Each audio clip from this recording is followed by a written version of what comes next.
McClellan. This is my brother Ryan McClellan and my dad Dan. And special guest today in studio as well is Zeke. Become the family psychiatrist at halftime. Yeah. Dad's like, don't worry, it's really early. I'm like, what the heck is Calm going down on today?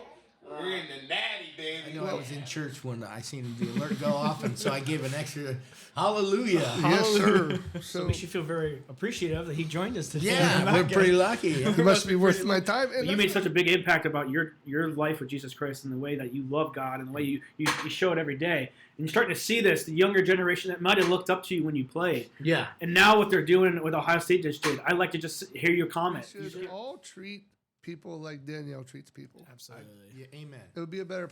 This podcast is brought to you by Slate Mocha Latte. 20 grams of protein in every can. We should use Percy 10. All proteins go to. Thanks so much for tuning in.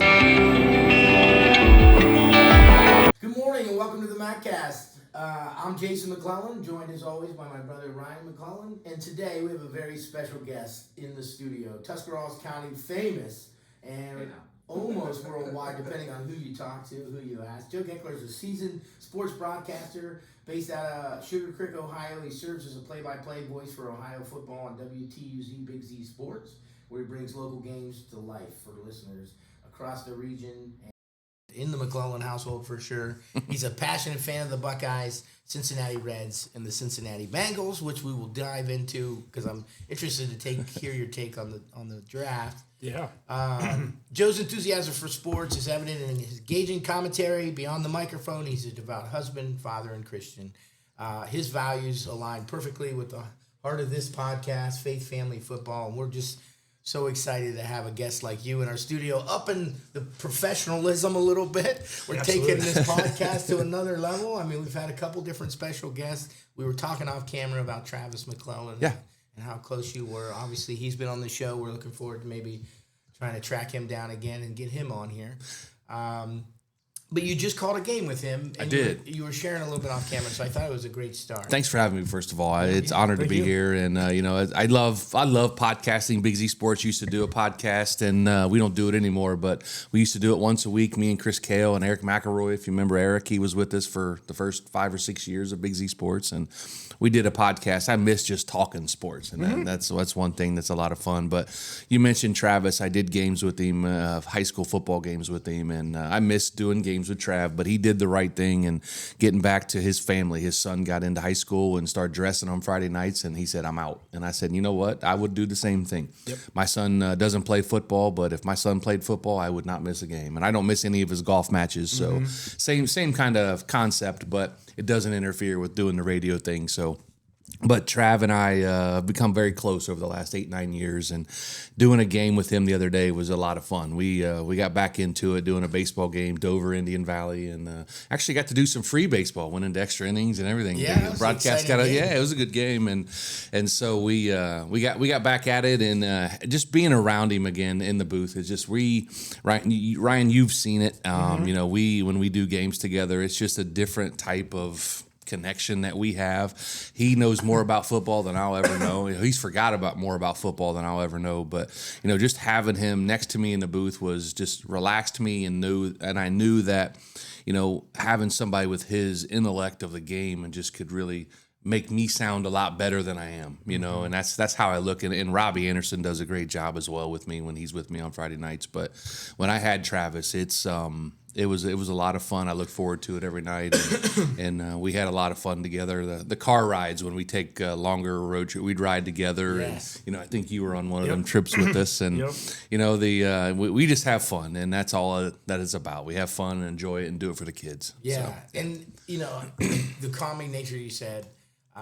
Travis has been there for me through some pivotal points of my life. Yeah. And he just has a very deep knowledge of Scripture, too. Sure. That he can kind of bring up and apply to the situation you're dealing with. And I love the guy. Oh, yeah. He's instrumental in my life, even in the small increments that I get him. So you get a little bit of Travis, and you're like, man, and that's sometimes maybe that's all you need, depending on who you ask. You should probably ask his wife that question. I'm sure. Gretchen always kicks him out of the house, so he's like, "Go do something else. I don't want you at home." But. Yeah. But how many years have you been put into the Big Z Sports now? So this will be. I started with Big Z Sports in 2014. Okay. So I moved to the area in 2011 from the Cincinnati area. We moved up. My sister and brother-in-law and her family lived here since 2003. We used to come up and visit all the time, 3 or 4 times a year, long weekends, and see my cousins, my nieces and nephew, and my sister and brother-in-law. My brother-in-law was the best man at my wedding, so I've been very close to him all my life. He's been around since I was 10. So he's, Okay. So you approved. Yeah. Oh, yeah. Yeah. Oh, no. Me and him are really close as well. And so me and my wife decided after we had Braden that we wanted to raise our kid in a family-friendly area. And not that where I grew up is a bad area by any means, but, we came up here when we just saw the area and how the kids were raised and how people were. And we said, we want our kid to be around that, And so when we moved up here, Braden was about ready to turn 2. So this is all he's ever known. Awesome. And so he was the driving force of us moving up here. We wanted him to be around a Christian-based community, a family faith, community, and Sugar Creek is definitely that. I grew up in a town of about 700, so I'm right at home in a small town. Yeah, and it's been a lot of fun. But in 2011, when I got here, I worked a year at WJER, doing their Friday night. I hosted their studio show. I didn't do any games at that point. But I was hosting their studio show with Rob Brenly. I don't know if you guys know Rob. I think, yeah. He's at Kent State Tusk I think he's still the athletic director there. That's how I know him. Rob and I did it for a year together, and then I moved on. And then in 2013, I actually got the call from TUZ. Josh Legg, if you guys know Josh, him and Roger Dominic were doing Big Z Sports and had a couple other guys with him. And Josh was about ready to step away because his son was born early and he had to attend to his family, which totally respectable. Sure. And so they brought me in a couple times to see how the show runs. And by the end of the year, they said, hey, it's yours if you want it. So I started with them doing Big Z Sports in January of 2014. And in 14, I started podcasting with them every week, and then we started in the regular season of football. We didn't do softball and baseball back then. Yeah. In fact, we didn't do any play-by-play when I first got with Big Z Sports, and we did all the podcasts all the way up to the spring, took a break in the summer, come back in the fall, and started doing our little show. Show's a lot different now than it was then. We would do a show, and we would, if I remember correctly, man, it's been 11 years. It was started at 6 maybe instead of 5 and went to 7:30. We previewed the games a little bit here and there. And then at 7:30 we'd go back to music. And then we'd break in every once in a while with some score updates and do some scoreboard stuff. And we do a little mini halftime when the game started going to the half, and nothing like we do now. Nothing like we do now. And then at the end of the night, we would recap the games, and we were usually done by like 10:30. It was not now we go 5 to 11. Yeah. It's a straight 6 hours, and it's a long time. But that's kind of where it all started. And in 2015, I was named sports director, and then we started changing some things. Chris Kale came on board with us. Eric McElroy then came. Then it was the 3 of us for 5 years, 6 years. Eric moved on, but we eventually went to the format that we're doing now. Well, actually, it's a little different, but we used to go from 5 to 11 straight, just talking about area games. Ryan was a stringer for us, where we'd call him and he would, hey, this is what happened in the Philly game, or whatever game we sent him to. And he was gracious enough to go anywhere, but I know he really wanted to be at Philly for one, being around his brother. Well, that's been a special thing in itself. Yeah, it's connected us even closer, I feel like. For sure. And, so a lot of things have changed in the last 10, 11 years with Big Z Sports, and we finally went into dipping our toe in the play-by-play realm of things, and we did a game here. The first ever game we did coming back on play-by-play was with the infamous clock game at Indian Valley, Indian Valley Claymont, week 10. I think that was in 2016 17 maybe. I can't remember the date really, but it was the year that Indy Valley won.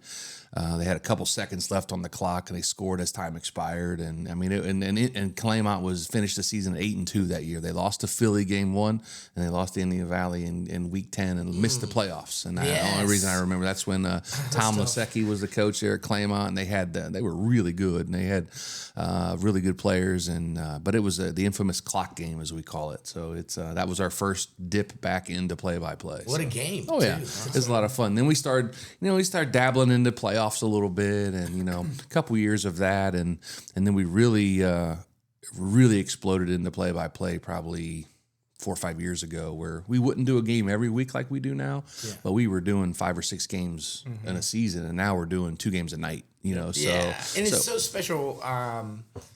Seeing it from my angle, as on kind of like in the dugout or on the sidelines, the kids. How special is it for our kids in our area to get this coverage? Like they feel and appreciate so much, and so do their families. Who not everybody can make it to those games, and so now you got grandparents and aunts and uncles that live out of the area that are able to log in, watch, and not only watch, but there's some pretty good banter going on for sure. Yeah, and then the greatest part of that is we always tell ourselves at Big Z Sports, there's like 5 or 6 of us that have been around almost the whole time. Now, I'm the longest tenured one. Chris has been around doing some stringing stuff maybe a year before I came around. But when Chris and I started together in 15, that's when Chris was kind of like really full-time into it in the studio, everything.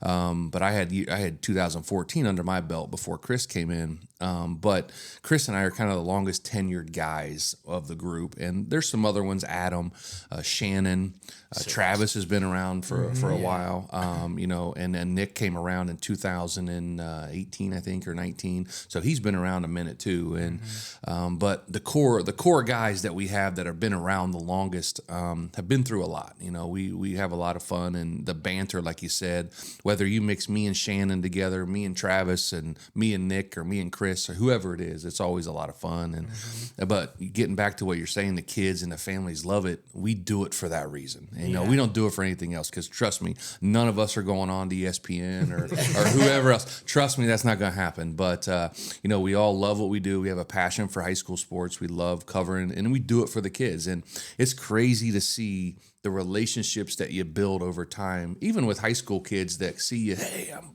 excited you're here, Heck yeah. And we don't do it for the kids coming up, and nobody asks for, and trust me, you don't want it, but nobody asks for autographs or anything like that. But we're just honored to be there and be a part of their career, because I saw some of the breakdown or the outline for the show today, and you have a question on here that's it was hard for me to decide which event I was going to talk about, and we'll get to that in a little bit. But there's been a lot of really cool moments in the area, the kids. And when we do the video live stream, we do it so, like you mentioned, Jason, the families that are out of town can watch. Yeah. And you have grandparents that live in Florida, or you have, we've heard so many times from families, thank you so much for doing this. Our family don't live here. They get to see their nephew or their grandson play, which is really that gives you a sense of, okay, we're doing this for the right reason. And that's what's so cool. And another cool thing, it's free.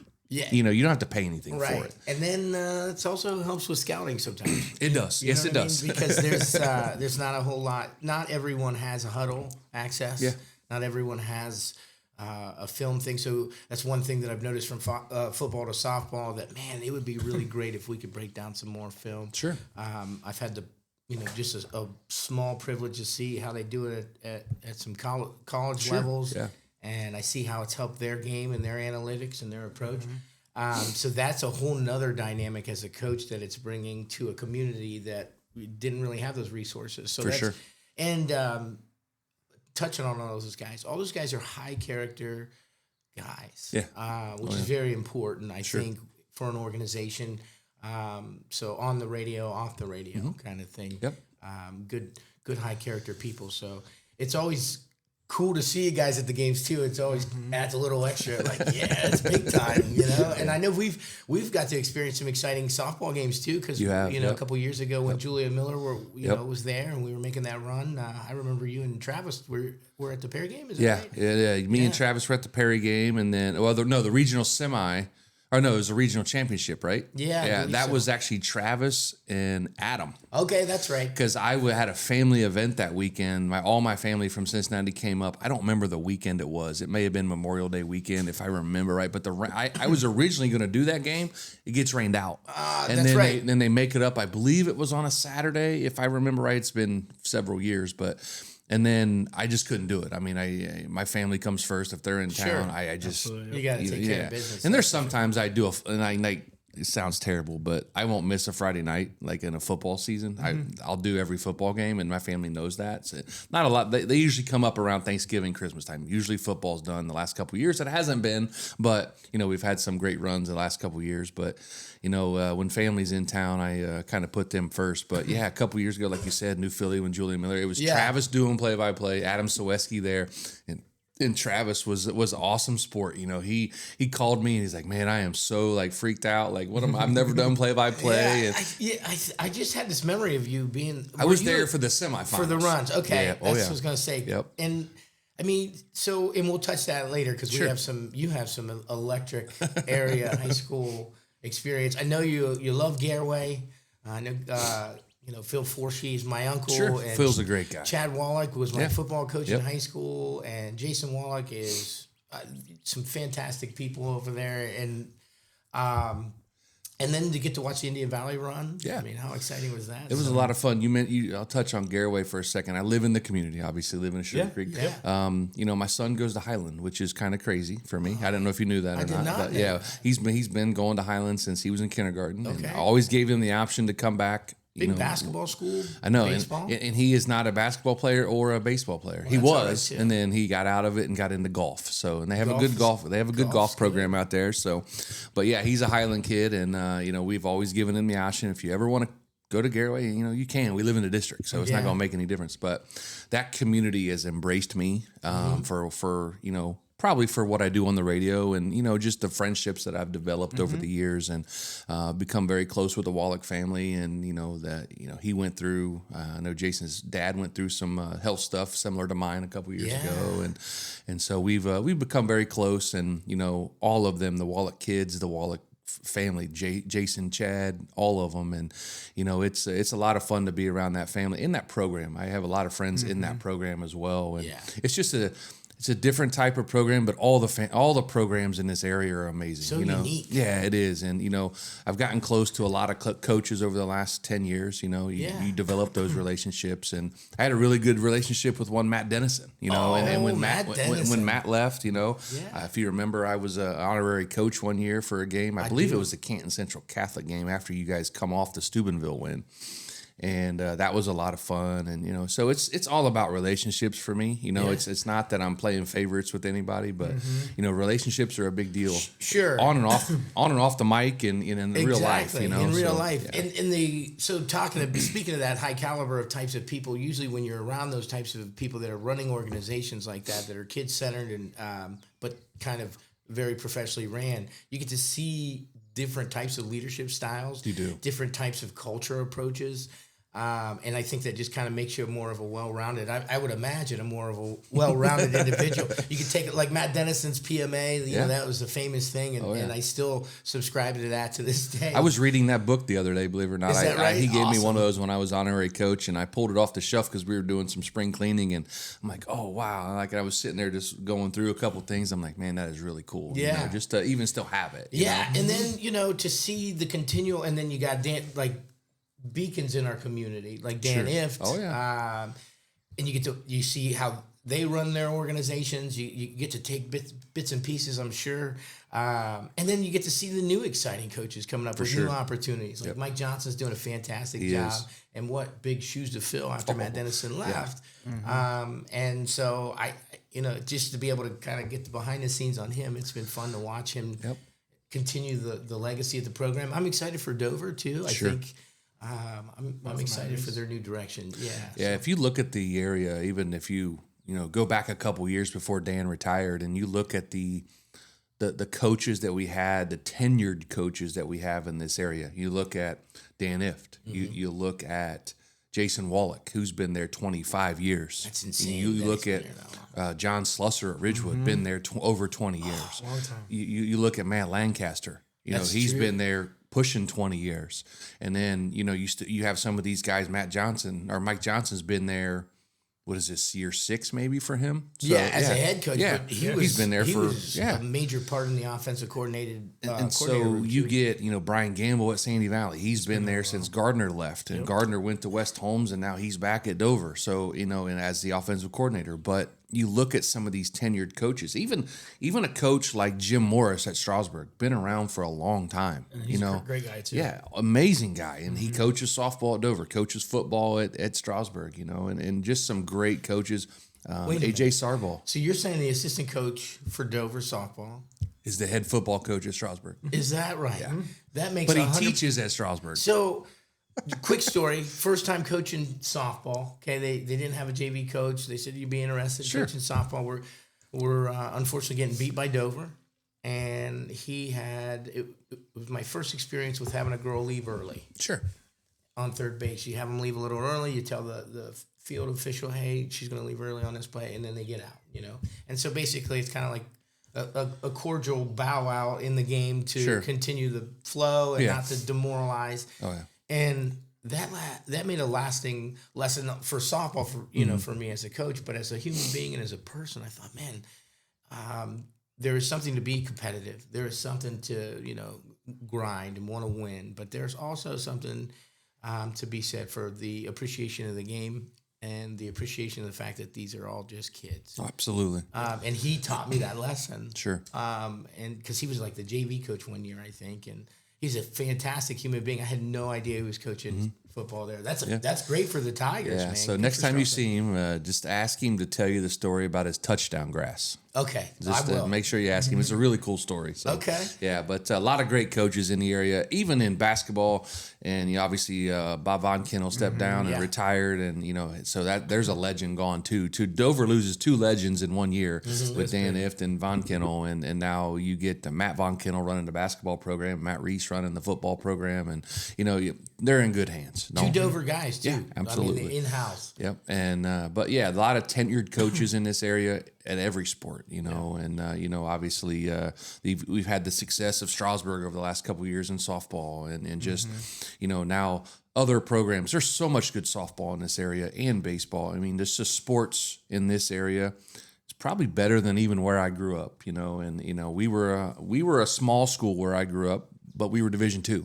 But we were around all the big boys and with the Fairfields and Lakotas and the Mollers and all them. Yeah. So we were a small school, never getting coverage. So we never had our games. We had to look in the paper for a 2-line blurb of how we did, Yeah, I remember Saturday morning papers. Oh, yeah, man, on your way to film. Still important when I was You get around. some chocolate milk, a newspaper, and head to film. Yep. And but I was at a small school, so, playing football, basketball, baseball, you didn't see that stuff like you do up here.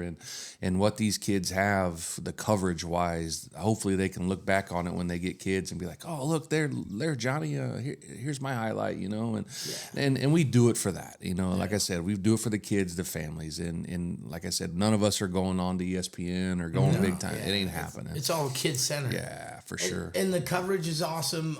The fans, sometimes these are local areas. They bring them all out. They do, absolutely. Everybody shows up, and when you wrap your mind around, I mean, they're eating pancakes right now in Tuscarora Park, raising money. All the athletic teams are going through there. All the community members are going through there, and when you drive by the park sometimes and heading home, you're thinking, man, I'm so glad that I brought my family here to grow in a community where those people are supporting the kids. I mean, they love the sports. Sports are fun. For sure. But the lessons that the sports teach, and for that, how important that chapter of a person's life is, those high school years. It's such an important chapter to launch you into the right direction.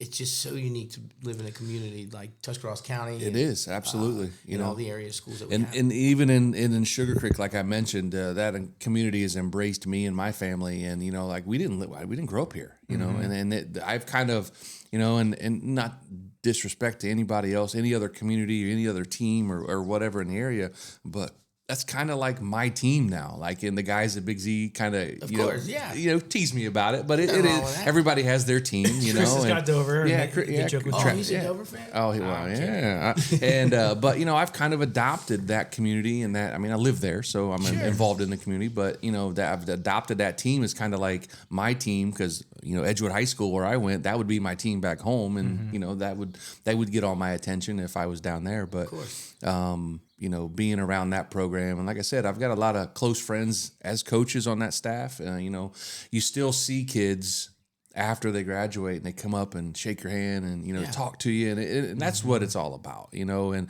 you know, I think it really hit home to me a couple years ago. It's probably, I don't know, 4 or 5 years ago now. But I got a piece of mail one day in the springtime, and it was a grad party invite. And I'm like, wow, really? Like, they want me to come to their grad party. And it personally invited me, which was really cool. That is cool. And so, you know, that's continued over the years. And, you know, I've had invites from a lot of area kids over the years. I get probably more from the Garraway side of people, but you know, when Baron May was at Philly, I got a grad invite for him. Unfortunately, I was unable to attend his. My aunt had passed away a couple days before his party, so I was in Cincinnati in a funeral and felt really bad about that. But Baron's a great kid, and I hope wish good things for him. Of course, Bowling Green still. Falcon. Yeah. For the starting Yeah, spot. he for is. that. How would it be cool? How cool would it be to play for Eddie George? That would be insane. That would be really cool. So that would be pretty cool. I'd be walking around with a notebook. for sure. You know, oh yeah. But yeah, a lot of cool things coming out of Big Z Sports, and of course the high school area with these kids, and you know it's a lot of fun. That's why we do it, and that's why our energy level's so high on Friday nights, because we know the kids are gonna go back and sit on their couch at home and watch the highlights. We've always said it's kind of a sports center on social media on Friday nights, you know, and that's kind of why we do it. We want the kids to have excitement. And if you remember a couple years ago, in fact, when I think it was when Barron and Gent were playing, they had a top 10 highlight on Sports Center. I do. Adam Sareski was the film yes, he was. On the and phone. so that's another the feather in Big Z's hat that we were on Sports Center top 10. It was number 2 deal. play. Yeah. And so, incredible. But yeah, a lot of fun things over the last 10, 11 years. So. All right, well, we're going to transition into the Buckeyes, I think. This is a good time for it. Joe, I have a really good question for you about the spring game. What are your thoughts that you saw? Spring practice, balls going, especially the quarterback situation. Yeah, the quarterback situation, I think, is the big question for the Buckeyes this coming fall and obviously all summer. But the quarterback room is going to look a little different as you get into the summer, into the fall. Obviously, Julian Sayin, my opinion is I think it's his job to lose. I think they're not going to bring him in from Alabama as a 5-star quarterback and say, hey, you got to fight behind Lincoln Keenholz, no disrespect to him, and Tavian St. Clair, who's a true freshman, going to be really good. Yeah. But, really, you know, maybe he does win the job as a freshman. I doubt it, but maybe he does. But I would say Julian Sayin has been groomed for this the last couple of years. He sat behind Will Howard. He was, you know, got to be a part of the national championship run. He knows what it's about, you know, and I mean, he's a big time player, went to a big time school, and luckily we were able to get him. I shouldn't say we, the Buckeyes were able to get him after Nick Saban retired. So he was a true freshman last year. Not a lot of people realize that because he never enrolled. He enrolled at Alabama, but he never put the uniform on. So when he went to Alabama, Nick Saban retired within a couple of weeks. And so then he instantly hit the portal with Caleb Downs. Right. And then they both came up, and then Seth McLaughlin and you know a couple. Caleb Downs been big. Yeah, he's going to be fun to watch next year, and you know. But when Julian Sayin came to Ohio State, the thought all along was like, all right, there's our quarterback of the future, you know, because you had Will Howard. Will Howard was already there before Sayin got there, because he had transferred first. You know, the funny story, you know, a lot of people don't realize, but the Buckeyes were hot on Cam Ward. Like, they almost got Cam Ward. Yep, I remember that. And I'm glad they didn't. I'm not a big Cam Ward fan, and we won't get into that, but Julian Sayin came to Ohio State with the thought of, okay, one day I'm gonna learn for a year or two, Now it's only going to be a year. And then, the reins are going to be mine, I'm sure he'd have liked to play last year with all the talent that they did have, with the running backs and the receiver. He still got some good receivers. He got some snaps, yeah, too. Yes, he did. And so in what I call garbage time, but it's but he's going to be the quarterback. Don't let anybody fool you. Like Julian Sand will be the quarterback unless something happens to where he knock on wood that he doesn't get hurt or something like that. Yeah. Okay. So you heard it here first. Wow. Yeah, Julian Sand will be the quarterback. There you go. Yeah. So, I've over the last several years, I've probably since about 2016, I've actually went down to cover the Buckeyes for the station. So I've been around the program a little bit. I haven't done it the last 2 years since my health scare 2 years ago. I haven't been down, but I'm going to try to get back after it this year and maybe get you guys in and let you see a little behind the scenes of the Buckeyes. So because our family's been going to the spring game for I don't know since I was a little kid, and I hadn't missed one since this last year. Yeah, and it's been a great time. Travis got us into his suite actually one time. Yeah, He had a buddy down there, so that was a phenomenal.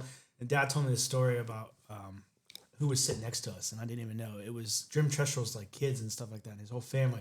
And that's just a moment that you're not many normal fans are going to experience. for sure. Yeah. So just behind the scenes, though, I know from all the media with the NFL, the Hall of Fame game that I got to do and stuff. It's just unbelievable. So I can imagine what the spring game would be. Even covering the spring game, I've covered games. I've covered, and I've been there. There's been some big games I've seen. I was there when Baker planted the flag. I was there. Oh yeah, I've been there when, I saw Ohio State beat Michigan. I saw Michigan beat Ohio State. I've seen both ends of that. I was supposed to go to the game in 2016 or 17 when it went into overtime and Samuel run it in. It was 1-2 maybe, if I remember right. It was Ohio State, Michigan. Curtis Samuel, they won in overtime and he ran in a touchdown. But Chris was there, We were able to we originally had 2 passes, and then their sports information director, Jerry Emig, great guy. That's who we deal with down there. And he calls me and said, "Hey man, I got so many press passes requests. Do you guys care to give up one?" And I'm like, "Yeah, that's fine." He told me a couple days in advance, and I told Chris, I said, "Man, like you go do this, whatever. You go have fun and cover the game or whatever." And so I gave up my pass so Chris could go, and that was the game it was. And I'm like, oh, man. But you know what? Chris enjoyed it and had a lot of fun, and that's just the type of family atmosphere we have at Big Z is just put everybody else first, and that's kind of what we've always done. But the Buckeyes, I think one of the biggest stories obviously is the quarterback. I think the running back room as well.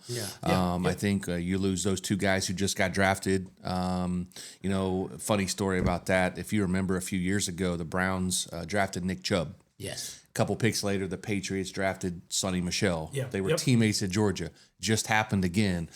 Browns drafted Juckins. The Patriots drafted Henderson. So that's really cool. That's cool to get back at it. Yeah. So, but the running back room, you're gonna have James Peoples, probably the front runner to get the job. You have some dudes coming. Bo Jackson's coming out of retirement, I think, and playing. But yeah. But how about Gardner's? Sam William Dixon. Yeah, Sam William Dixon. He actually entered the portal at one point this year already, right? And then he came back. Smart move. Yeah, so he came back to Columbus, which is a smart move. I love the Buckeyes. Yeah, I guess a smart move for me. But you had the pleasure of probably calling a couple of his games, right? Sam William Dixon.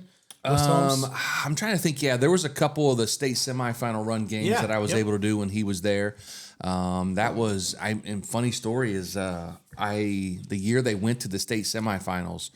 Obviously, this area has never been that far, at that point. At that point, yeah. At that point, and we were covering West Holmes. We had just brought him in a couple years prior to that because when Gardner went out there, we followed Gardner because we had that relationship with Zach, and we covered Zach wherever he went, and he put some great product on the field out there at West Holmes, and they made that state semifinal run, and I got to see Sam William Dixon's play. In fact, we had a couple of our Big Z Sports Player of the Years come from West Holmes. Yeah, they had a lot of talent. Yeah, Noah Clark being one of them, and but yeah, when Sam was there, we got to see a state semifinal run, and that year we had planned a Thanksgiving weekend away. Like as a family, we were going to West Virginia, and family was meeting us over there we were heading out on Wednesday and going to be there all weekend. Well, state semifinals was that Friday. So I missed that game. I missed my first ever chance to do a state semifinal game, and I'm going, oh my goodness, I'm going to miss it. But with family, and Chris and Travis did a great job. Shannon doing a great job there. But that would have been my first chance to do a state semifinal game, and luckily the Garaway Pirates got there a couple years ago, and I was able to do that one. So. But yeah, the Buckeyes, man. When you get to see local kids, and like for instance Sam, down there, he scored in the spring game last year. Didn't get to see the spring game this year. I actually went back and skimmed through it a little bit. I was on a golf trip for work, and Quite jealous of that. Huh? So I'm quite jealous of that. Yeah, we can talk about that too. That was a lot of fun. But I'm not good at golf, but it was a lot of fun. So, but yeah, the Buckeyes, man, their running back room. Obviously, they're going to have the dudes at receiver. They're still going to have number 4. He's still there 2 more years. That's insane. And he would have been the number 1 overall pick this year. Probably, and if he wouldn't have been, he would have been number 2 because the Browns would have taken him. They wouldn't have taken. And we'll get into the draft in a little bit. But that's Buckeyes going to change our offense, though. I think defensively they're going to have to make some, like teams that come in to play Ohio State. They're going to have to make some adjustments. It's going to force us to. Well, it's not. I don't know if it's going to change our offense. I think it's going to change what the other receivers have to do. Yeah. Because if you've noticed, I believe it was the Texas game in the playoff run, in the national championship run. What they do, they double and triple team Jeremiah Smith, which took him out of the game. He had 1 catch, I believe, for 4 yards. Right. So they had to change your offensive approach. Well, they changed. Yeah, they changed and said, hey, now Carnell Tate, Brandon Ennis, whoever else, you have to be a vocal point of this offense. And then the running game, and then obviously they started doing screens. And you remember Henderson's scat to the end zone as time expired in the first half. And, so you just got to, as a coaching staff, as Ryan Day's coaching staff, will see that, they're taking Jeremiah out of the game. Well, guess what? You need to adapt to that and then change things up. And if you're going to run routes for Jeremiah that's going to get double and triple team, you run the same route for Brandon Ennis or Carnell Tate, or they got some dudes coming in the receiver room next year. Chris Henry Jr. will be here. There's a couple guys to watch out for, and receiver wise, but it's Mylan Graham looked really good in the spring game. He was wearing number 5 again. He just looked like another Garrett Wilson all over again. You have Rogers that was highly ranked coming in. He's a guy to look out for. A guy that I want you to I printed off the roster here. If I get his name's slipping my mind, I'll think of it in just a minute. But receiver, we could also see number 4 in different positions. Yeah, as well. and so it's not. You know what I mean? He could slide as an inside receiver. They could sprinkle him around because I think they got to find a way to get him the ball. I just didn't want to move on from that. No, you're fine. I think he's ready to go. I think he's going to be a dynamic player for us, but we're going to have to get pretty creative, probably with the offense on how they get him in there. But a freshman I want you to watch out for too is he'll be number 11 this year because Ennis flipped to number 1. Yep. So number 1, Quincy Porter. He's a true freshman from Missouri, 6'4", 205. Probably going to be 215, 220, I would imagine by the season. But he looks really, really good. So that you don't have to worry about the receivers. Brian Hartline does an amazing job recruiting wide receivers. Going to do a great job. Offensive line, you're replacing a couple of those guys. Defensive line, obviously losing Sawyer, Tyleek Williams, and JTT on the other end. You're losing some linebackers. Secondary is essentially back. Igbinosun needs to learn how not to hold receivers. It's hard to do, though, man. It's easier said than done. It is, but these guys are fast. Yeah, you got some dudes back there as well, named to watch out for in the defensive backfield. I don't think he's going to start as a freshman, but he will see time. Is Devin Sanchez, and that dude is legit. And he'll wear number 4. So have 2 dominant number 4s, like Sanchez and Smith. It's like a Smith clone, is what they're saying. Wow, and he's going to be. So your starting corners are going to be Jermaine Matthews and probably Igbinosun. Denzel Burke obviously off to the NFL, but you still got some dudes, especially with Caleb Downs being the leader back there, and you saw what he can do. And but there's some question marks for sure. After a national championship, you're going to lose some dudes, and that's exactly what they did. They lost some guys, and that's why it's the Buckeyes, and that's why they recruit the way that they do. Yeah, and speaking of reloading, we had 7 Buckeyes get drafted. Yeah, that's a And great point. I think that screams that Ohio State is subscribing to something that most of these kids are wanting, and that's get to the next level. Yep. And so when I see Ohio State have 7, previous players drafted, I think, man, this is great for recruiting. What are your thoughts on that? And there's even 8 more guys that are not even talked about. That you still have Sawyer out there and Will Howard, 2 big time players who played well in the playoffs. Still, yes. But you have those other pieces with Cody Simon, Seth McLaughlin, Ty Hamilton, who was a big defensive stopper, Hancock, Ransom, and Denzel Burke. There's a lot of Buckeye talent still out there. Yeah. So, but as far as recruiting wise, Joe, what are your thoughts? Like Jason was talking about. They get dudes from all over the country, and I always hear people complain and not complain.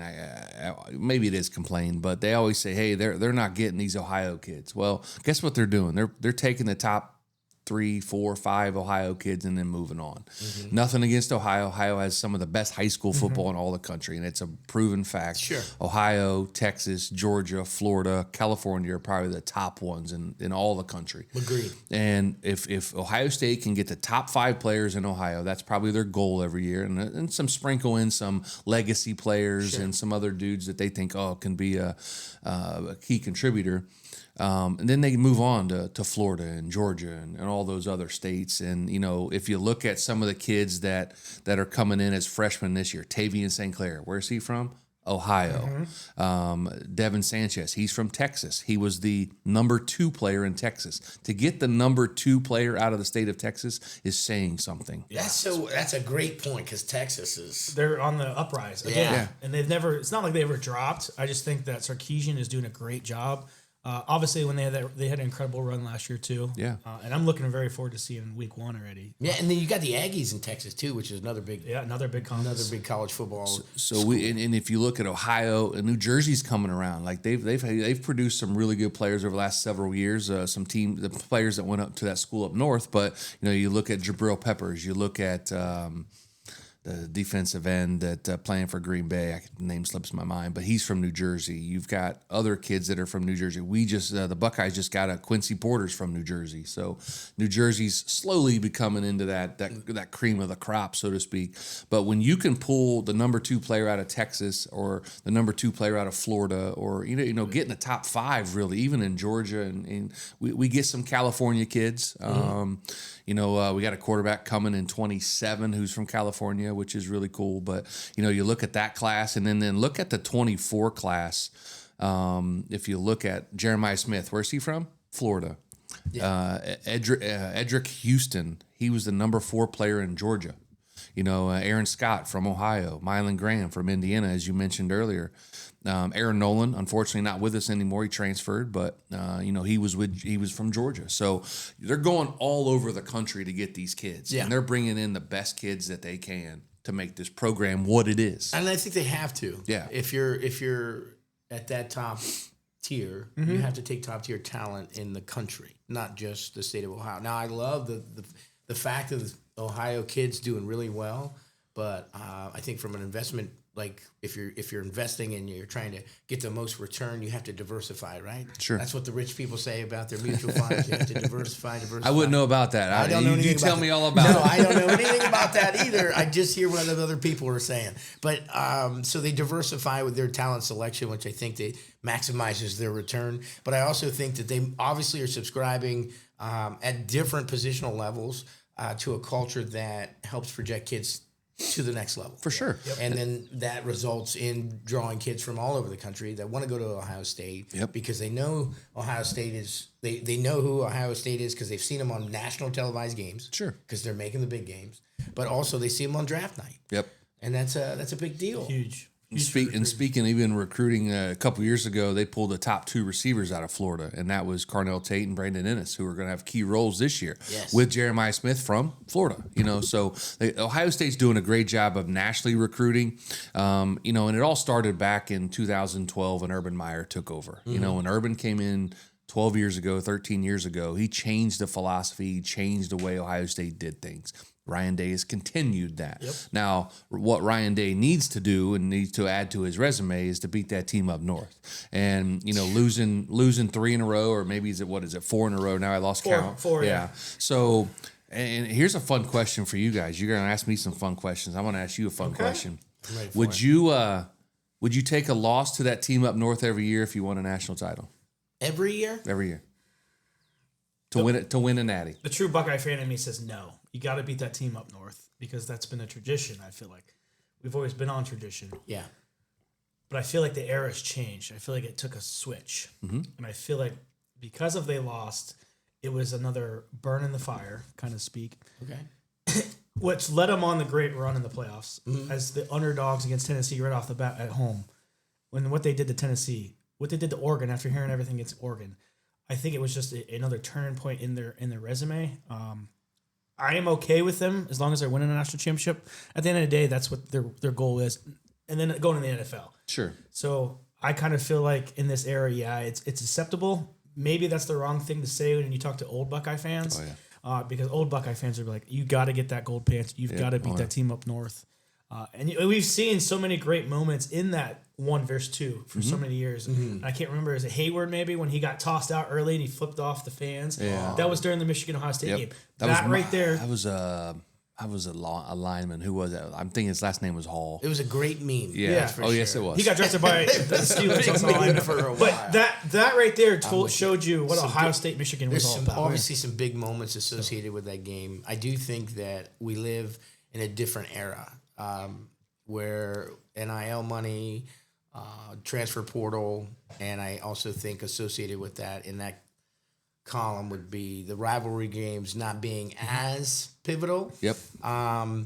But we still live in a rivalry time, even all different sports collegiately. I mean, they have different, Ohio U and Miami. Battle of the Bricks. Battle of the Bricks. Yep. I didn't realize they even did that. Yeah. Oh, yeah. So tradition is a big thing in college, and I think it'll still be a big deal. I think the rivalry game will still be awesome, which is, again, another example of being great for kids. Sure. And to be able to be a part of something that's bigger than you, I think that's another thing that sometimes in this life of look at me, when that kind of brings to light, hey, this game is bigger than us because it's about the players that have played before, and it's about the players who will play after. Yep.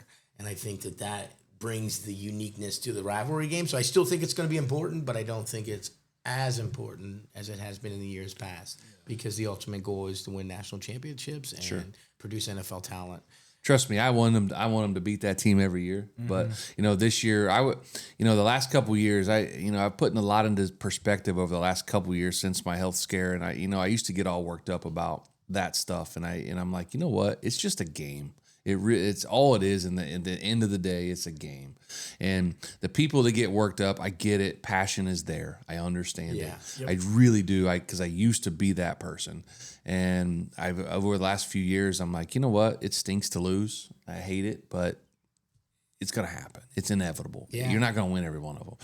Losing 4 in a row kind of hurts, but you know what? We want a natty, and that's the ultimate goal.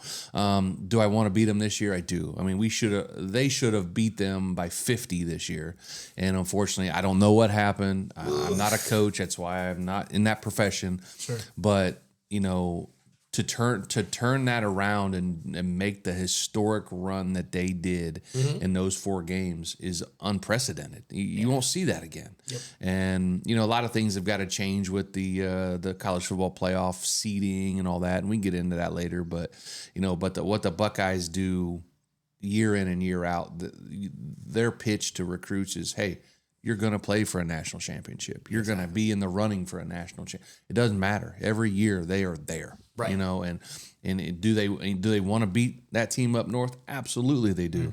But that's not the end of the world if you don't. And they use it as motivation when they get beat, So that's a great question when you ask this, and to go back to what you were talking about earlier, a lot of these players aren't Ohio-born players. Correct. So that rivalry for Ohio people against Michigan is huge. That's what we live and die for every year. We have it. The Buckeyes have it on their calendar. This is how many days we play the team up north. This is how much time's left. Now, when you get all these different players coming in from different parts of the country, you've got to kind of change that modem of, hey, we're going to compete for a national championship. we're not here just to compete against the team up north. So I think that was a really good question. It's a good thing. I do think that it is still stitched within their culture. Oh, Ohio for sure, State. 100%. Regardless if you're Ohio State bowling, swimming, Sure. wrestling, Rifling. whatever Lacrosse, sport whatever you the are, chess, checkers, you want to whatever. beat Michigan Wolverines. It's like Dover Philly. It Exactly. doesn't matter. Yep. If it's chess or checkers, you want to win. You Exactly. know, and sometimes you get these rivalry games, and I've been on the end of some of those Dover Philly rivalry games where the games have been like, oh my gosh, Dover should have wiped the floor with them, and then Philly beats them, or same vice versa. You know, yes. and it's like the We year. prefer to talk about the other ones. I know you do. I mean, I get it, but it's kind of incredible to see the rivalry at that level, and even at the high school level, there's some legit dislike, and you'll get into rivalry week in football, week 10. Not many people come across the river on either side. It's you know? crazy. Yeah, it is crazy. Percy touched on this when we had the privilege of having him in the studio. Speaking of a legend, like you had him on this show. We had him on this show. I'm under the floorboard here It compared was to such Percy. it was such a great time, and he went above and beyond as far as the amount of time he spent with us and stuff like that. And but he had touched about. He hopes that it didn't groom hate, basically. Sure. And we touched on how to.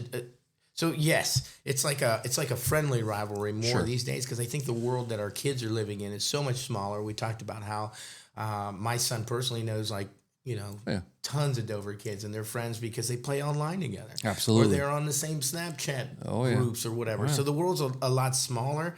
But that week, you're right. There is a uniqueness to it. But it's more of I feel a fun, lighthearted type of thing.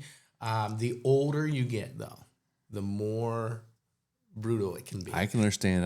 I teased Travis the week of week 10, and I said, hey, you want to meet me over here for dinner? He's like, nope, not going across the river. Exactly. So those older generations, for definitely. Sure. And the other thing is I didn't go to Philly. I know you were a Trojan, Philly. right? Yeah, Both Trojans, we went to Tusky Valley. You didn't go to Philly, Dover. So I guess I don't. I'll still get gas in Dover. Let's put it that way. And I'll still drive home in Dover. That's where I live. So it is what it is. So speaking on the Ohio State being this NFL production, basically, they are producing factory, NFL talent. man. It It's really a factory, It's a farm system. and it's not just a certain position. It's across offensive, defensive line. You got skilled guys. Let's talk about the draft. Let's talk about the Browns specifically and how you feel they did in the draft, and then we'll talk about how you feel the Bengals did. I think they addressed some issues that they needed. Yeah, I definitely think so. I think the Browns definitely hit that. The Browns. I'm not sure what they're doing in the Browns. I think that I was surprised to learn that trade between the Jacksonville Jaguars and the Cleveland Browns was already discussed going into the draft. I travel all over. My real job, I'm not just a radio guy. I'm a regional sales manager for a flooring distribution company. I cover 22 counties in Ohio. So I travel a lot during the week, and I'm home every night, but I travel throughout the state. Okay. And I get to hear, when TUZ goes out of range, I flip around and listen to other stuff. And but listening to the Cleveland guys, so to speak, just about the draft. I love the draft, and I love, after about the third round, I'm kind of like, okay, whatever, I'm not going to sit here for 6 hours and watch dudes I don't know being drafted, but it's cool to see the stories and everything else. But listening to Cleveland Sports Talk Radio over the last week or a couple weeks even, they kind of teased that trade a little bit. They said, hey, they had an insider on the show, and they were like, man, don't be surprised if somebody comes up from maybe 5 or 6 and tries to get number 2 from the Browns and whatever else. And the guys were like, I wouldn't do it unless they include a 1. Well, guess what they did? They included a number 1. Yep. And I don't blame the Browns for it. I did see a lot of social media. I'm obviously friends with people around here that are Browns Some of my fans. friends And they're just like, what are they doing? No. And I'm like, Browns are gonna Browns. Guys, relax. They know what they're doing? Some people may think they don't, but they're a professional organization. They know what they need to do to get more capital and more picks and more people because they need a lot of help a lot of places. Yeah, yep. And so to trade number 2, is Travis Hunter going to be that guy? He's going to be really good. I don't think his body's going to hold up if he plays both ways, in my personal opinion. But he's 185 pounds. And you see what happens in high school game for kids that are 185. It just takes a beating on them, after.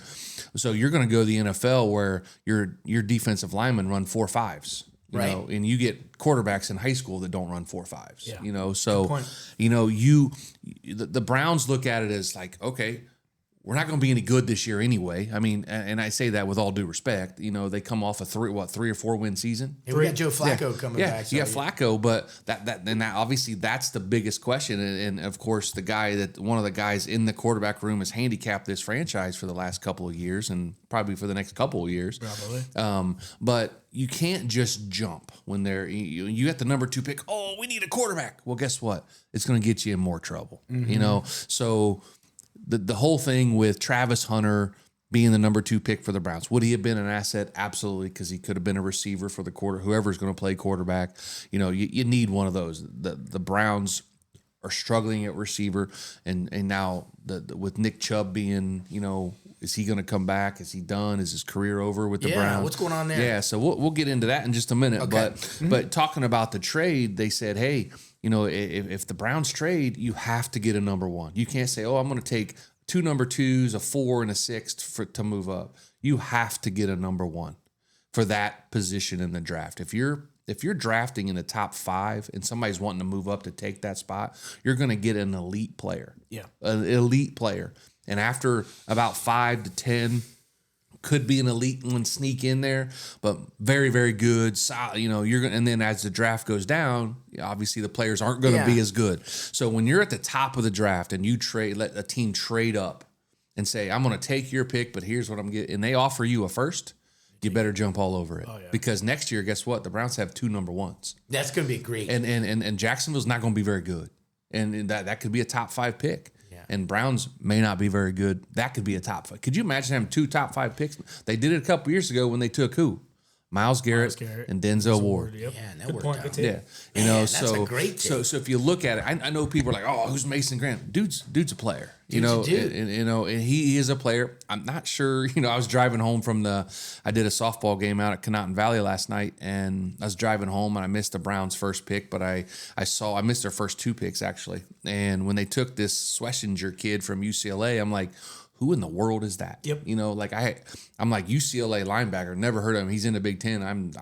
I may have heard of him, but I don't remember dudes like that.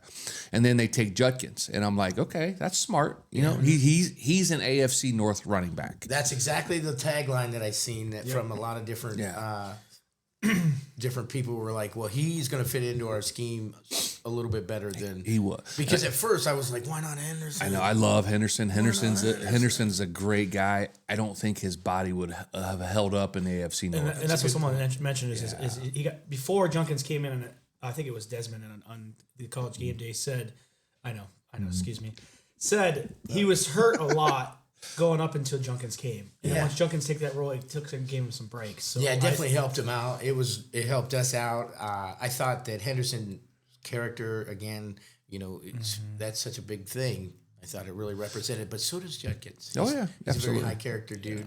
I think that they drafted to what fit the Browns, not necessarily what fit our fantasy Mason team. Graham, defensive tackle. Guess where you guys were struggling last year? Defensive side of the ball on the line. Linebackers are struggling. JOK, is he ever going to play again? That's another question. You get another guy up front to pair up there as a defensive tackle, and then you got Myles Garrett who's on the end. Right. So which brings up I have a question concerning that. So remember when we needed to re-sign Myles Garrett? Sure. There was some or trade him, or he wanted to leave, and it's a big controversy. do you think that the Cleveland Browns organization said, we will allow you to highly be involved in this draft? We're going to not cater, but we're going to make some picks that are going to help your experience in Cleveland better. I don't think any player ever has a say unless you're LeBron James. And we won't get into that, but LeBron James. Myles Garrett may have said, hey, I need help. He may have told the front office, "Hey, I need help," and he may have said, "Hey, I need help. Here's some guys that I would possibly like us to get." Just passed the note and said, "Hey, here's some guys that I've watched that I think could help us." I don't think he directly went to Andrew Berry and said, "Hey, take this guy or I'm leaving." I don't think he did that. No, not necessarily. I bet he did have some back channel input saying, hey, he'd like to really see Mason Graham, or he'd like to see one of these big defensive tackles come in to help, because he goes, I can't do it myself. And I understand that, and that's kind of like Trey Hendrickson with the Bengals. Sam Hubbard just retired, and it's just like, holy smokes, like they didn't see that coming. And Hendrickson's wanting out and wanting a new deal, and there's only so much money to go around, and that's why I love the NFL is you can't build super teams. But it hurts sometimes when Henderson says, "Oh, I want more money now," or "I want traded." Well, and this is going to be a controversial take, but I think the Browns should have traded Myles Garrett. And why I say that is, yes, he's a generational defensive player. He's going to be in the Hall of Fame. But could you imagine the haul that you could have got for him? You imagine how many first-round picks you could have got for him? Sure.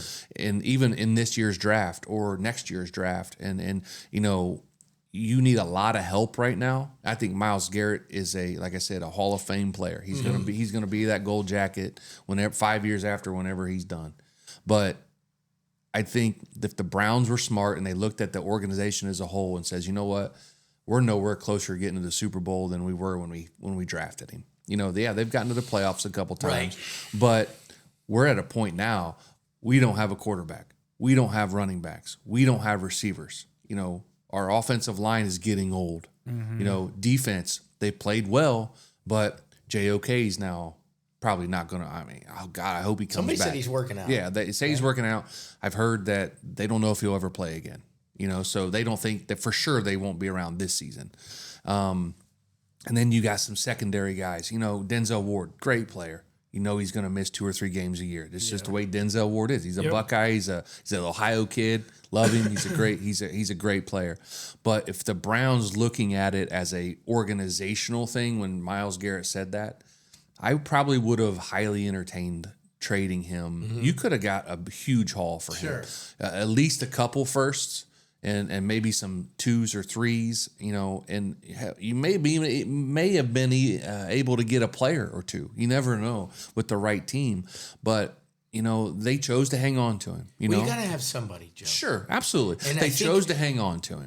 And with Chubb's injury and the question at quarterback, questions everywhere else, you had to have somebody that was a face of the organization that was still there. Yep.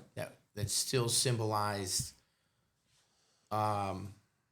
opportunity. Sure. And I think that's what he did. I also wonder, though, if not necessarily letting him make the pick, but letting him know that the plans were to help address help on defensive side of the ball first. And all the fans and experts, quote unquote, are going to be, why'd you take a defensive tackle at number 5? You need so much help on offense.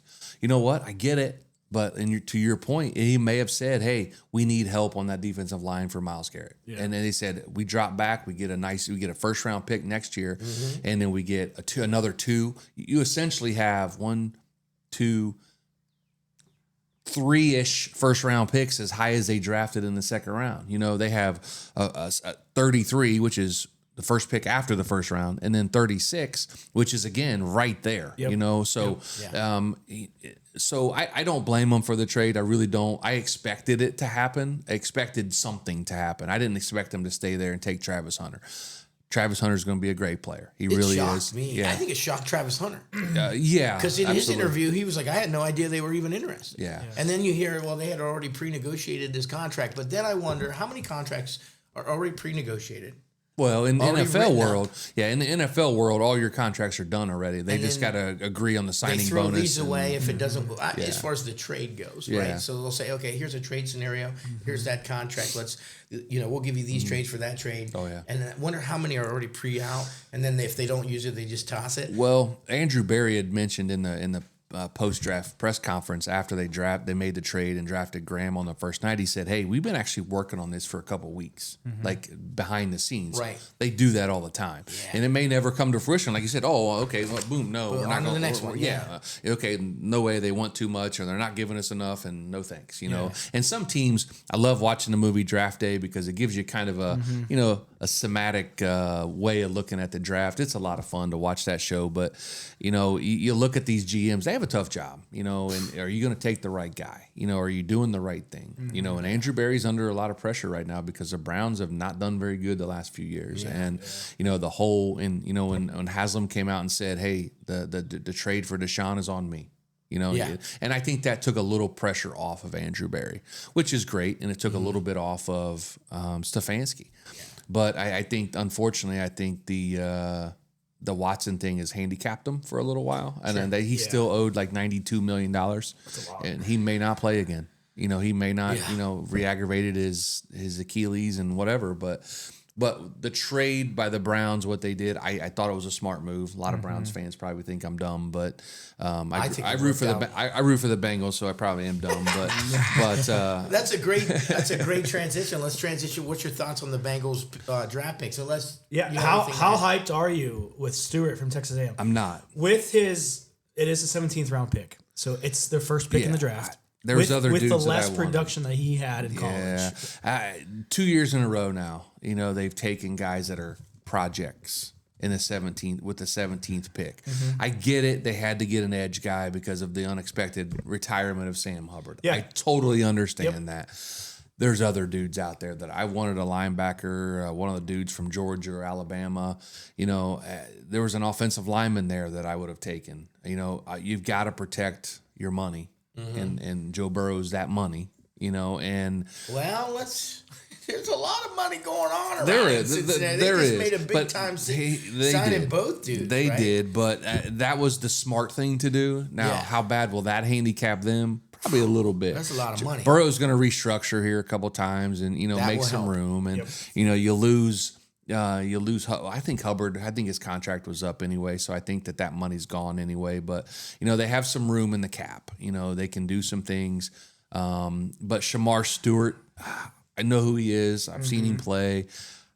Okay, we'll see what he does. Me and my brother-in-law were talking, and I'm not thrilled by it, but just give him a chance. We always said when Amarulo or whatever Anarumo or their defensive coordinator, we always said, give him a chance, he'll make adjustments. When they were stinking in the first half of a game and we'd text them back and forth, we're like, man, what are they doing? And then they come out and shut the team out in the second half. You're like, okay, they made the adjustments. Let's see how this team rolls with the adjustments, with losing Hubbard and losing a couple other guys. And, but the offense is there. Obviously they went defensive end, linebacker. They needed both of those things. Never heard of Demetrius Knight Jr. I hope he's a stud. Really do. He's really good. I did a little bit of research on him, obviously, because you're coming to the show, but he fits your base 40 defense. Sure. You guys needed a downhill attacker at linebacker. Okay. And that's what he specialized at South Carolina. So I'm looking forward to seeing what he could do for your defense. Yeah, they call him a thumper, which is great. I mean, he's going to lay the lumber on people, which is great. We need a solid tackler. You lose a linebacker in the offseason. You lose a couple other guys. But, defense. We all know the Bengals defense was awful last year. And that's why they moved on from their D coordinator and a couple other defensive coaches and brought in, Golden from Notre Dame. Let's see how he does. He did a nice job at Notre Dame. He's a proven coach. So let's see what he does. I give him the benefit of the doubt until they prove me wrong. Sure. And then that's how I look at it.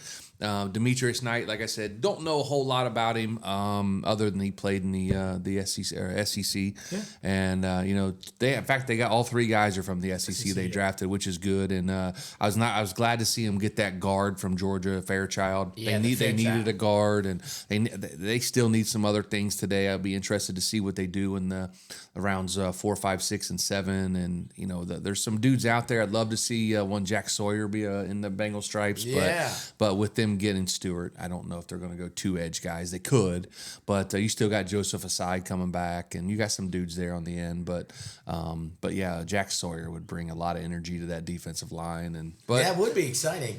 But you signed Burrow obviously a couple Sure. years ago. And you finally get Higgins. I always thought Higgins would have moved on. You know, I never dreamed in a million years after he said I want traded, and then they franchised him again.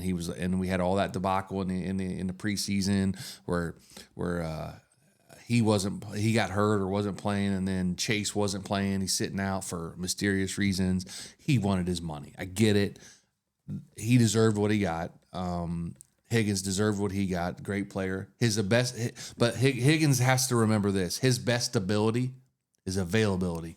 And that's one thing that he is not very good at. He misses some time. Yes. You know, he's a tall, lanky kid. You know, he's going to get out there, but when he's out there, he's a threat. He's electric. Yeah. And I happened to get to go to a Bengals game last year when they played Denver. There was a Denver game down around Christmas. Down around Christmas time, and tickets were. Had a friend reach out to me. Hey, I see you're in town. I can't use my Bengals tickets. You want them?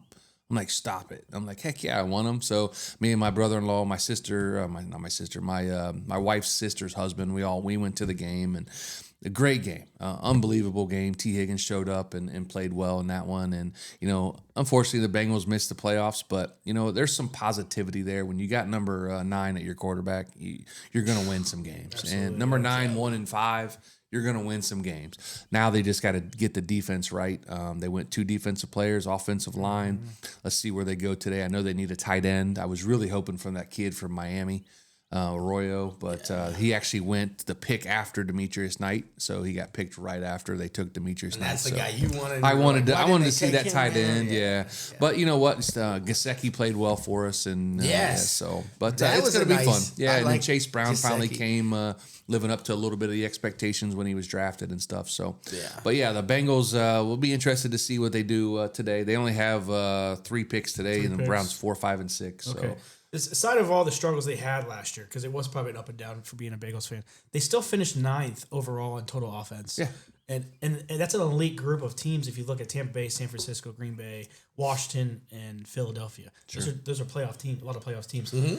AFC North's tough. Yeah. And I think you have to draft accordingly to who you're going to face a lot more often. Yep. So I think some of the draft picks with Stewart and that linebacker that they got is going to fit the AFC North culture. Yeah. And I think that's the biggest thing. So. It is. And obviously the AFC North runs through Baltimore right now. And as all 3 of us sitting here, you're Browns fans, I'm a Bengals fan, and you know, it runs through Baltimore. We don't like those guys, you know, but you guys don't like them more than we don't like Pittsburgh. That's our big rival, and you guys, of course. But you know, Pittsburgh is our big thing, and we don't like those guys more than we don't like Baltimore. But it runs through Baltimore, and what they do every year with Lamar, and you've got to have with the AFC North is just one of those divisions that you've got to be strong, physical, have athleticism, and if you don't, you're not going to succeed. And the Bengals have learned that, I think, a couple years ago in their Super Bowl run.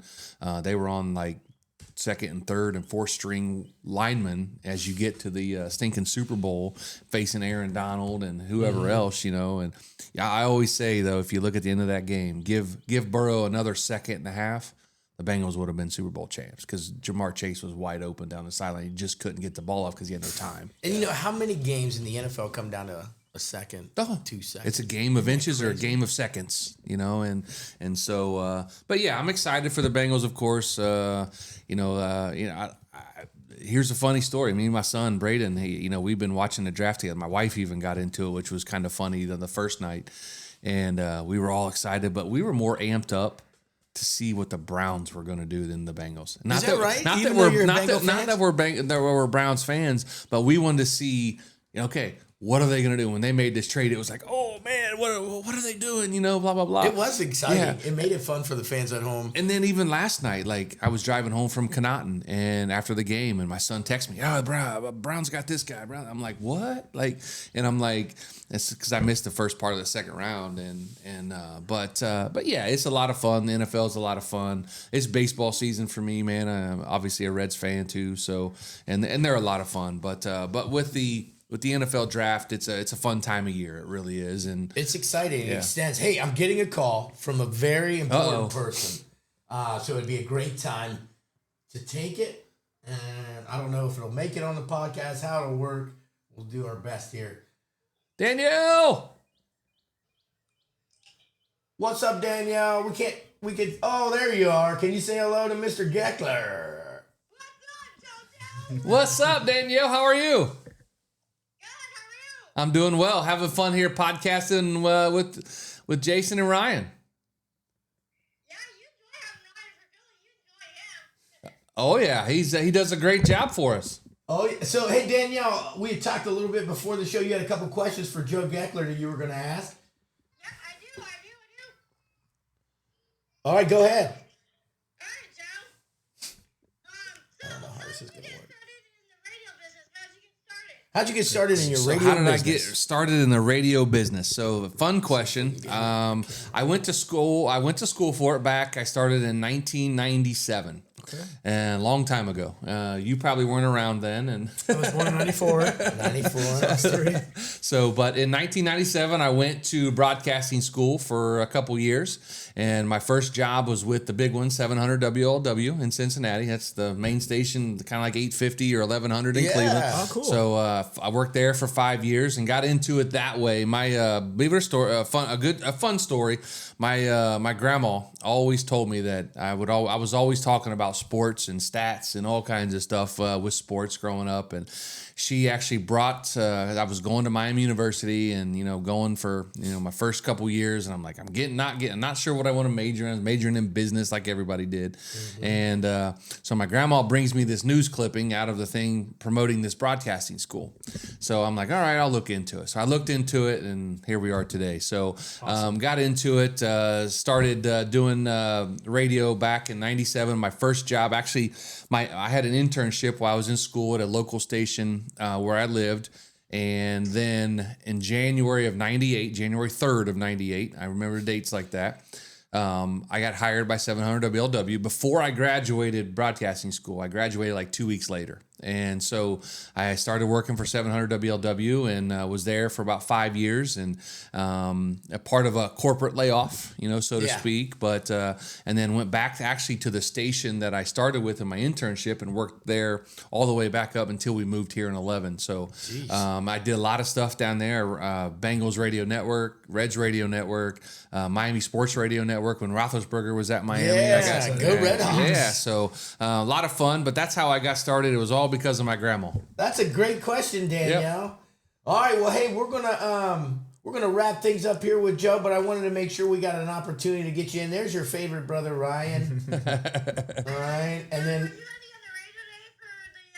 we're gonna be we're gonna get a little wet today, but I think we're gonna get it in. I'm trying to get you on our camera. I'm not sure how this is gonna work, but I'm just so glad we get to see you and you get to be a part with Mr. Joe Geckler. So. Today I will not. I was on the radio the last 3 days. I've actually taken a break today. I'll be back next week though. I know I've got Indian Valley at Garraway softball, and I think I've got a couple other games next week. So make sure you check it out. Okay. Oh, Danielle will definitely be tuning in. Yep. I know she's one of your biggest fans. And she's one of our biggest fans, and Absolutely. I am one of Danielle's biggest fans. Absolutely. Danielle's an awesome person. You're wonderful. We love you, Danielle. Have a great rest of your day. We'll see ya. We'll see you. Awesome. Okay, what a cool way to kind of wrap things up. It's Gundy days over in New Philly. Looks like the weather's going to cooperate, so we're kind of winding down on time here. But I did have a couple more questions. Yeah, I think sure. just for Joe Geckler. I think the biggest one we all want to know, maybe I just want to know. Is Yes. I see it behind the scenes a lot because of how we work together. Sure. A lot. And I know a lot of people do. Your preparation for games is incredible. You prepare the next day after Sunday, Monday, Tuesday. You're starting to prepare. What goes through your mind through the whole week, and then as you're driving to the game, till you finally sit down and put the headset on? So as you mentioned, prep does start. I have some fun with it on social media. I'll put a picture of my spotter sheet. I fill out spotter sheets as I'm doing games for football, and I start preparing on Sundays. I sit at home, maybe even Saturday mornings, depending on how anxious I am for the game. If it's playoff time, I may start a little earlier, but I start getting rosters, I start getting stats, and I start looking, and I do a lot of the Garaway games, so I know a lot of those kids, and I can essentially not look at my spotter sheet when I do games there because I know the kids, and but preparation is the key to anything that you do with sports talk, and when we used to do the podcast, it was we always worked around Chris's schedule because he's a firefighter, and thanks for his service, and Absolutely, and he was one that, hey, I can't do it till Wednesday, or I have to do it Tuesday this week, so we're always preparing. But a weekly preparation for football, like you said, Ryan, starts Saturday or Sunday. Usually I'll take Saturday, like, okay, we'll chill for a little bit, watch the Buckeyes, and then Sunday I'll get up, and I'm an early riser. My body clock goes off at 6:30 every morning, so I'm up. And like this morning, I didn't even set an alarm, and I woke up, it was 6:31, and I'm like, all right, I'll get up, have some coffee, get shower, I get got that ready. hip alarm clock. I hear you. Right hip or left hip? Well, I guess it's my left hip. Yeah. Oh yeah. Mine's my right one sometimes, but it's you get up and you just prep. You want to sound as good as you can. And trust me, I'm not very good. I always say that I'm not very good at what I have fun with it, and I do enjoy what I do, and I make my share of mistakes, and I say some funny things or off the wall things sometimes, but preparation is really something that I take a lot of pride in. And my wife, she teases me about it a little bit. She's like, what is all this stuff? She'll come over to the table and she's like, what is that? What is that? Looking at things, and I have, my spotter sheet. I wish I had a picture of, I should have brought one, but We might be able to find some on social media and have Ryan plug it. Well, our post-production team, the guys in the back. So, we'll, I know I follow and I see when you're getting preparation. And you're absolutely right. If you want to do anything well, you have to be prepared. You do. You just can't wing it. You can't go in there and say, oh, there's number 19 or there's number 20 or whatever. Unlike this podcast, you have to be more organized. Well, you called me at like 7 saying you wanted me here, right? Well, but no, I was up. I'll tell you what, I was getting donuts for you. We try to have an appearance that we have it together, but we do preparation. It's definitely a big thing for anything. For sure. Teaching, coaching, and radio for sure. So, and it actually it shows up when you're live, because you always seem to have something to say at a time that I'm like, man, that might have been hard to fill that gap. And you always have a wealth of knowledge, a depth of, you reach down in the basket and you're coming up with something, and not only just anything, it's interesting. And enjoyable for the listeners as well. One of my favorite segments, sorry to interrupt, one of my favorite segments I used to do when Travis and I were doing with games, and we started it probably in the middle of year one. We Travis and I talk a lot. Like when we were doing games, we would talk 2 or 3 times a day. Like it's not 2 or 3 times a week. It was 2 or 3 times a day about the game and the teams and whatever. And we started a little segment called Tech Talk with Travis. Tech Talk with Travis. Yeah. Triple So T's. during the game, like there'd be a lull in the action, or you coming back from a break or something, and I would be like, hey Travis, let's do some tech talk. Run us through why they scored that long touchdown run. What happened on that play, and whatever. And when you can pick knowledge from a guy like that and relay it to the listeners or the viewers of why a touchdown happened or why a sack happened or something like that, a big play, why did that happen? And he always, would say, hey, well, the linebacker got the sack, but it was because of the defensive end and the tackle doing this. Correct, just totally telling everybody why it happened. And loving tech talk. I miss that.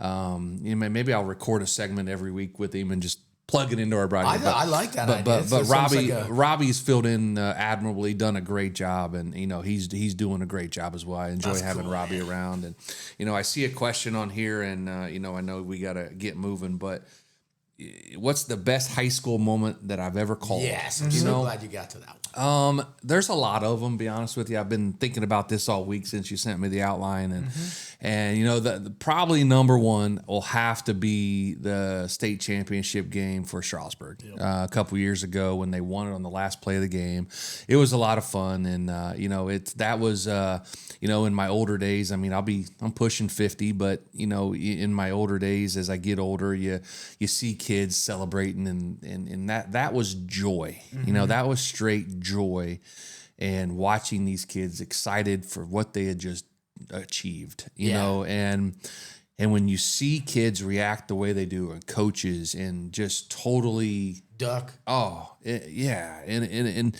just to see them, the excitement and the true joy, because you'll never get, other than birth of kids or wedding days or whatever, pure excitement and pure joy. And I say joy because you can say things are fun or you're happy, but when you're joy, like you're like, oh my gosh, I worked so hard, and our ultimate goal came true.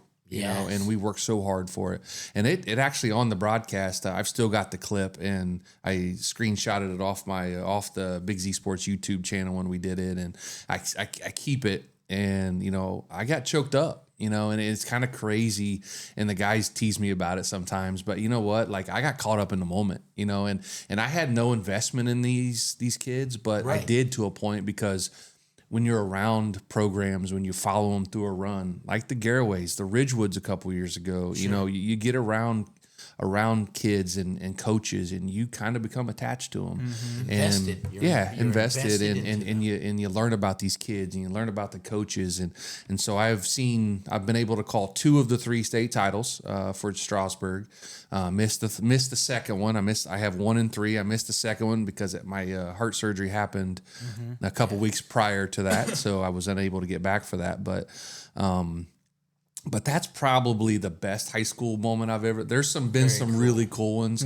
The run for Garraway to the state semifinals was really cool. That's first time in school history. Whenever you get a first time for a school, or we've never been this far, or something like that, and you see regional final runs to basketball, or state title runs to baseball or football, or luckily this year with Indian Valley, getting to the state title game. I wasn't a part of that, and that's okay. But the guys that got able to call that game were Indian Valley guys. That's awesome. Nick and Shannon and Robbie. Robbie got to be on the sidelines for that, and he's an Indian Valley grad. He played in that program. His brother coaches at that program, and that was a really cool moment for those 3 guys. And and that's always been my dream, to call a state title football game. Always want to do it. Maybe someday I'll get to. But for those 3 guys to be able to do that, and as attached to that program as they are, that was a really cool moment for me to watch. From the outside looking in. For sure. Yeah. And for WTUZ, sure. I mean, because you got to continue broadcasting. Yeah. Oh, yeah. And I would imagine that would bring in some viewership too, some more. Yes, maybe. it would. And unfortunately, we weren't able to record that game because OHSA regulations. We couldn't do the state title game. We could do it on the radio. On the radio, yes. Yeah, but it wasn't. They won't have the video of that like they would in the state semifinals, or Because whatever. and I get it. Everybody's got to make some money there. Now, softball and baseball and basketball are different. Sure. You can record and play later. Different. Football, you're not allowed, and which is kind of crazy to me. But you know what? I'm great friends with Tim Street at the Ohio High School Athletic Association, so I understand what he has to do. Everybody's got a job, and they got to for do what sure. they got to do. And I'm thankful that they're able to do what they do. Yeah. too. Sure. I mean, Especially for the community. Yeah, heck And, yeah. and Joe's talked about it plenty of times. It's not just the community that we're all around with Garraway and Dover and Philly. It's the people in the booth. Sure. And that's why the community is so great around here in Tuscarawas County, and that's what attracted Joe here. I think the very last thing we want to ask Joe, and Joe's been around a lot of different ballparks, a lot of different concession stands. Yes. What is your favorite food, ballpark food, concession stand food during a football game, a softball, What's the baseball game? go-to, bud? Now, at a baseball game, we used to be a baseball family. My son used to play baseball all the way up till about age 12, age 13. We still love the sport. We're Reds fans. We subscribe to the Reds to be able to watch them every day, and with Dela Cruz bringing excitement back to the Cincinnati area with baseball. And we used to make point to go see stadiums. You know, that used to be our thing. We used to go on vacation just to go to baseball stadiums, which was really cool. So obviously been to Cincinnati. I've been to 2 of the 3 that Cincinnati's ever had. I wasn't around when Crosley was here, but I was at Riverfront and I was at Great American Ballpark. I've been to Cleveland, of course. I've been to Pittsburgh. I've been to Baltimore. I've been to Washington, D.C. I've been to Wrigley. And we've been to Tampa Bay before the roof got blown off. So I'm maybe missing one in there, but we used to, like 6-7 years ago, we did our summer vacation. That's when we were hot and heavy in baseball. And we looked at, all right, where's the Reds at this week? Oh, they're in DC. Oh, great. We want to do our DC, and we did Gettysburg and all that stuff. So we happened to look, and the Reds were at the Nationals. So we got to see the Reds play the Nationals, which is really cool. A few days prior to that, we were in Baltimore. We got to see the Indians/Guardians play the Orioles, which was really cool. So cool. Our vacation was around Gettysburg, Baltimore, the Washington, D.C., but happened to be able to check out 2 stadiums, which was a lot of fun. So, cool. But ballpark snack, man, if you really come down to it, I like the fancy stuff, but, every ballpark has their niche on something special, but I've always been a nachos and cheese or hot dog guy, just get a hot dog, get a nachos. And there's nothing better than a ballpark dog. That's for sure. Absolutely. I've always wanted to try a Dodger dog. They say it's amazing out, but I'm not sure I'll ever get to LA. So I mean, it is what it is, but nachos and dogs are probably my go-to. That's probably what I do. And, it's my son's, of course, is like ice cream and all that other stuff, but if you sit down and I'm going to watch a game, have a drink in my hand, nachos or a hot dog. And, we love going to games, but now, do you get knuckles deep in the cheese sauce? Do you gotta? I do not. I try to avoid all that. See, I have no grace. I'm like, but when it's hot and it's 90 degrees and you're sitting in the sun, you get stuff all over your fingers and it gets hot and sticky and you're like, ugh. So you wipe it on the person next to you. I do. I gradually just move my hand over and no. But so good to see. Yeah. Oh yeah. So, but no, we love baseball games and going to games and stuff. But golf has become a big thing in our family now with Braden playing golf. Yeah. So, golf trip. I know we're running short on time, but our golf trip a couple weeks ago for work was incredible. Got to play at Innisbrook, which is where the Valspar Championship for the PGA is. Their Copperhead course, and they were there like 3 weeks before we got there, so it was still PGA Prestige, Tour. Very cool. And was your performance PGA? No, not at all. Gotta throw them under the bus like that. No, just ask. But they still had the stands up at some holes where were there anybody in it? Wouldn't it be awesome? They were still hanging around. Oh no, yeah, they were all in the Masters week. That was Masters week. Right. Yeah. So, but yeah, the Copperhead course is the PGA Tour course, and we actually got to play 36 holes on that one on a Friday, awesome. Which was really cool. And I said, and I haven't played. When's the last time you played 36 holes? Never. Okay. So my heart surgery 2 years ago. Yeah. I haven't played really much golf since then. I've been, they cut me open. Right. I have a scar from here to here. So over the last couple of years, I'm like swinging a golf club. What's it going to do? What's it going to feel like? Yeah. I'd go to a driving range with my son. He always is playing golf. He plays golf every day. So I'll go to the driving range and I'll hit, and I've never let it loose like in the last 2 years. And so I said, you know what? I'm going to work up to getting there. And, first day down there was a Thursday. We played 18 holes. I was tired after the first day, my hips and my legs. And I mean, this first 18 holes, true 18 holes that I played since my surgery. Yeah. So I'm like, oh my gosh, like, here we go. The next day is 36, Saturday's 36. And I'm like, that ain't going to happen. Like, I don't think there's no way that was going to happen. So I made a point of saying I'm going to play Copperhead as much as I can because that's the PGA Tour course. I want to see what it's like to play. The ref was still a little high, and they've cut it down a little bit. But so I got through the 18. I don't even remember what I shot. It was awful. The first 18 on the first day. So the second day, you go to bed early, you get a lot of sleep. You tee off at 8:30 in the morning for your first 18, and then your second 18 starts at like 2:30ish or so. So you have time. And so first 18, we started on the back 9. We started 10 through 18, which is the toughest part of the course. I get the toughest 9 holes first. So after, and they have a little thing called 16, 17, and 18 at that course is called the Snake Pit. Have some really cool pictures of it. There's like a picture of a snake and a statue. They call it the hardest 3 finishing holes in all of golf. And trust me, it's hard. So on the back nine on the first round of Copperhead, I shot a 61, and legit 61. I'm not very good, so you know, I lost some balls, whatever, and I'm like, all right, I wanted to keep it under 130. You know, so I'm on pace for 122. And I'm like, okay, let's go. And they say the front nine is a little easier. And I'm like, okay, well, maybe I can keep it under 130. And I was already starting to get a little tired because, you know, 9 holes and 18 the previous day, you know. And the front nine, I shot a 49. Wow. I was a 110. As I finished with a 110. Wow. And I'm like, wow. So that juiced me up. I was all excited for the second 18. Well, got through the front nine. So we had played the front nine. I shot a 49. That was the last part of the 18. And then the second 18, we actually started on the front that time. So I went front, and then the back. So the second 18, we started on the front. I shot another 49. So the front nine, I was 49 solid. That's a 90. Yeah. That's incredible. On two 9 holes, 49 on the same 9 hole. That's pretty consistent, if pretty you ask good. me. And then on the back nine, it started to get a little tough. I was getting tired. I got through 13, and we caught up to a couple groups that were, I don't know if they were slow playing. I don't know what they were doing. We started sitting around and waiting in 10, 15 minutes at a time, and my body just started to, you know, yeah. Oh, yeah. I mean, like the Tin Man and Wizard of Oz. You need it. And so after 13, I shut it down. I couldn't do it anymore. My legs were hurting, my hips were hurting, my back.